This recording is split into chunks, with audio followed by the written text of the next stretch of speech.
qué se dice que todos los caminos conducen a Roma? Todo conduce a Roma. Todos los caminos conducen a Roma.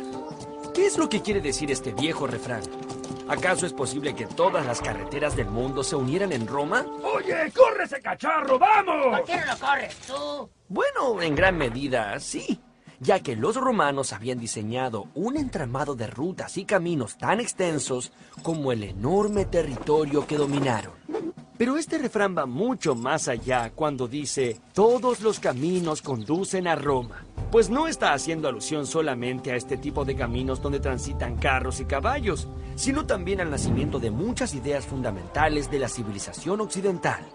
Fue tan fuerte la marca que dejó este imperio en nuestra civilización que absolutamente todo lo que se dijo, todo lo que se hizo y todo lo que se pensó en los siglos posteriores tiene alguna relación con este pueblo que dominó gran parte de Europa y prácticamente todo el mundo conocido de aquella época. Rómulo y Remo. Roma nació a orillas del río Tíber alrededor de 750 años antes del nacimiento de Cristo. En aquella época había varias ciudades griegas que se habían asentado a orillas del mar en la península itálica. Entonces, Roma, que todavía era muy pequeñita como un niño recién nacido, comenzó a crecer imitando el modelo de estas florecientes ciudades-estado griegas. Tal fue la influencia que ejercieron las ciudades griegas sobre ellos que los romanos aseguraban ser descendientes de héroes de la guerra de Troya. ¿Recuerdan? ¿Aquiles y Héctor? Bueno, los romanos decían ser parientes de Héctor, digamos, de los troyanos, ya que Eneas, un héroe troyano que era hijo de Venus, luego de abandonar la ciudad en llamas, viajó miles de kilómetros hasta llegar a la península itálica, en donde uno de sus hijos construyó un nuevo reino. Rómulo y Remo eran unos hermanos gemelos y descendientes de Eneas. Hola, hola. Y por lo tanto, cuando fueran grandes, tendrían derecho a reclamar ese reino. Así que para evitar esto, su ambicioso tío, el rey Amulio, decidió abandonarlos dentro de una canasta a la orilla del río Tíber. Entonces una loba llamada Luperca descubrió a los dos niños recién nacidos y los amamantó como si fueran sus propios hijos. Cuando Rómulo y Remo crecieron, quisieron fundar una ciudad, pero intentando poner los límites de esa ciudad, los dos hermanos se pelearon y Remo murió. Así fue como Rómulo se proclamó fundador y primer rey de Roma. Ah, me olvidaba de una cosa. Rómulo y Remo eran hijos de Marte, el mismísimo dios de la guerra. Así que en sus venas corría sangre divina, poderosa y muy combativa. Pero a la vez, no olvidemos que su tatarabuelo, Eneas, había sido hijo de Venus, la diosa del amor y de la belleza.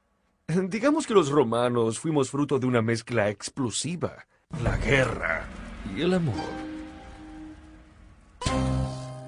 La República Romana. En sus comienzos, Roma fue gobernada por reyes. Cuando un rey moría, los ciudadanos ilustres se juntaban para elegir al sucesor. Es decir que en Roma, el poder siempre estuvo en manos de los ciudadanos ilustres y estos se llamaban a sí mismos los patricios. Los patricios eran ciudadanos que pertenecían a las familias más antiguas de la ciudad. Un grupo de patricios, generalmente los más sabios y experimentados, formaban un consejo que limitaba el poder supremo del rey. Este consejo era el Senado. El Senado romano fue tomando poder y prestigio hasta que en el 510 a.C. abolieron la monarquía, o sea, echaron al rey. ¡Vete a tu casa y ya no vuelvas! Y se hicieron cargo de la conducción de su ciudad. Este fue el inicio de la República. La República duró casi 500 años y el Senado por lo general tenía el apoyo del pueblo, aunque cada cierto tiempo los sectores más pobres llamados los plebeyos, que querían mejores condiciones y más comida, se organizaban para conseguir mayores derechos. Para contener el descontento del pueblo, los miembros del Senado idearon una estrategia: obtener más riquezas conquistando otros pueblos. Así fue como con el pasar de los años, los romanos formaron un sólido ejército para expandir el territorio. Primero, a lo largo de la península itálica.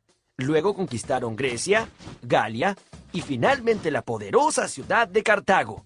que les pasó el control sobre todo el mar Mediterráneo. A medida que la extensión y la riqueza de Roma crecía, esta se volvía cada vez más difícil de gobernar. ¡Mamma mía! Hasta que llegó un general muy exitoso que se destacó entre todos. No. Fotos no. Fotos y autógrafos luego. Este general había ganado muchísimas batallas y un día decidió tomar el control absoluto de Roma para poner orden ante tanto barullo. Este general se llamaba Julio César. Y con él, Roma dio inicio a su época más gloriosa. El Imperio Romano. Julio César provenía de una familia patricia y quería mejorar las condiciones de los plebeyos. A muchos senadores no les gustó nada esta idea y organizaron una conspiración. En el año 44 a.C., Julio César fue asesinado a cuchillazos al pie de las escalinatas frente al Senado. Oigan, ¿eso dolió? Su muerte generó una conmoción popular y nuevas revueltas, hasta que finalmente Augusto, un hijo adoptivo de Julio César, se convirtió en el primer emperador romano. Augusto se encargó de terminar con un siglo de guerras civiles y dio a Roma una era de paz, bonanza y grandeza imperial.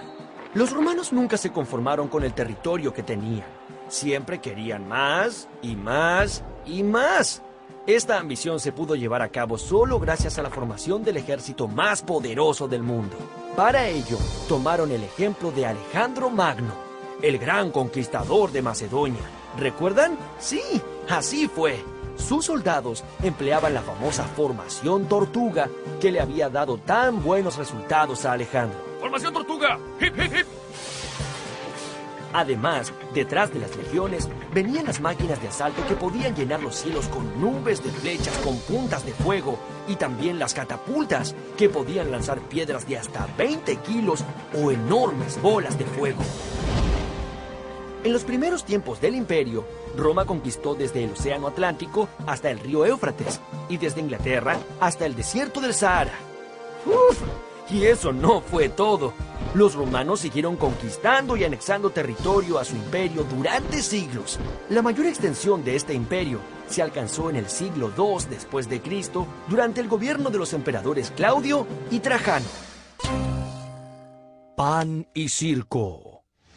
A pesar de las conquistas y de la acumulación de poder y riquezas para Roma, las tensiones entre patricios y los plebeyos eran continuas. Así que los emperadores buscaron una forma de mantener entretenido a su pueblo.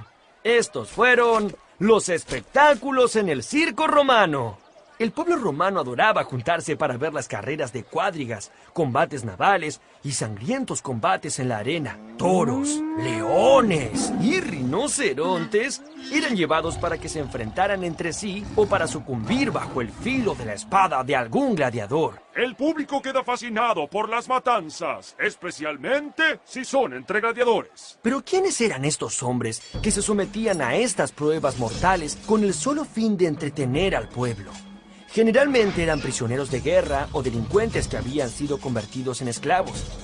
Cuando un gladiador caía herido, el emperador interrogaba al público que, enardecido, respondía si merecía vivir o ser ejecutado. Los gladiadores que salían victoriosos en muchos combates generaban fervor entre la multitud, convirtiéndose en ídolos. Ellos serían liberados de la esclavitud y gozarían de la fama y la gloria el resto de sus vidas. La familia romana. El núcleo de la sociedad romana era la familia. Las familias ricas eran los sucesores de los primeros habitantes de la ciudad. Deme el micrófono. Toda familia patricia tenía su pater familias. Este tenía autoridad máxima en los asuntos del hogar. Era tanto sacerdote como el juez de los conflictos entre parientes. Lo que dijo el señor era cierto. Todo dependía de él. No solo los hijos y parientes, sino también todos los que vivían bajo su autoridad, incluidos los criados y los esclavos. Por supuesto, lo mejor era ser respetuoso y obediente con el pater familias, porque tenía tanto poder que la ley lo autorizaba a disponer de la vida, la venta y la muerte de cualquier miembro de la familia. ¿Qué has dicho? No, nada. Cada mañana Luego de vestirse con su túnica y desayunar, un noble romano partía rumbo al foro, que era el centro administrativo de la ciudad. Allí se ponía al tanto de las novedades, conversaba con sus pares y se dedicaba a los negocios.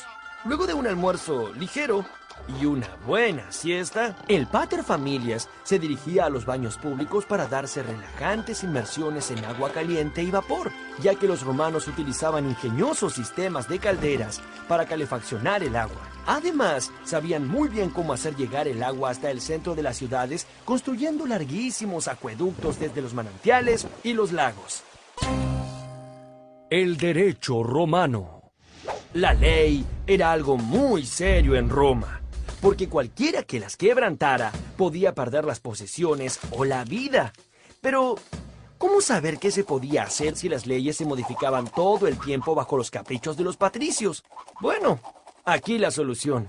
Los plebeyos exigieron que se establezca un código en el que se graben todas las leyes y sus respectivas modificaciones. Este código de normas es lo que hoy se conoce como el derecho romano. En la actualidad, todos los países del mundo toman como base al derecho romano antes de proclamar una ley.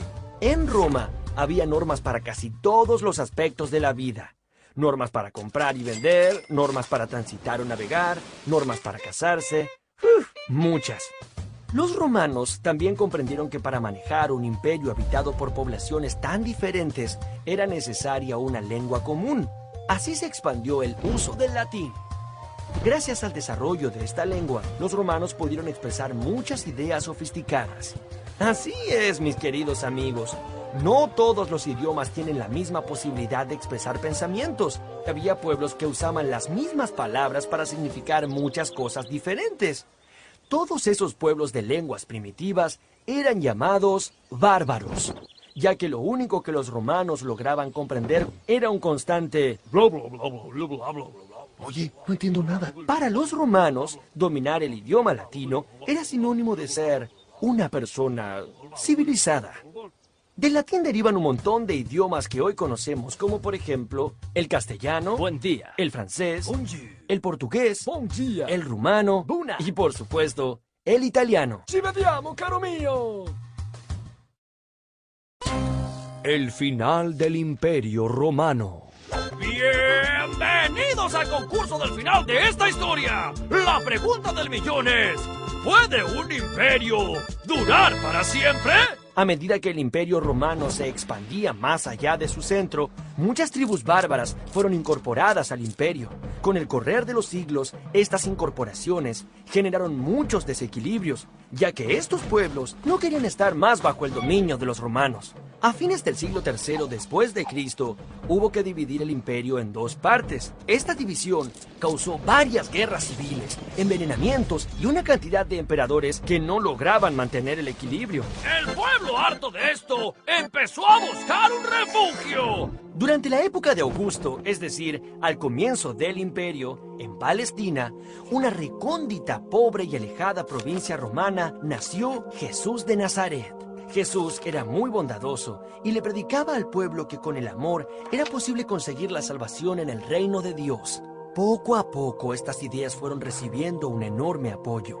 Entonces, los soberbios romanos vieron en Jesús un poderoso enemigo. Finalmente lo arrestaron y fue crucificado. Después de siglos de persecuciones y muertes, el cristianismo terminó convirtiéndose en la principal religión del Imperio Romano.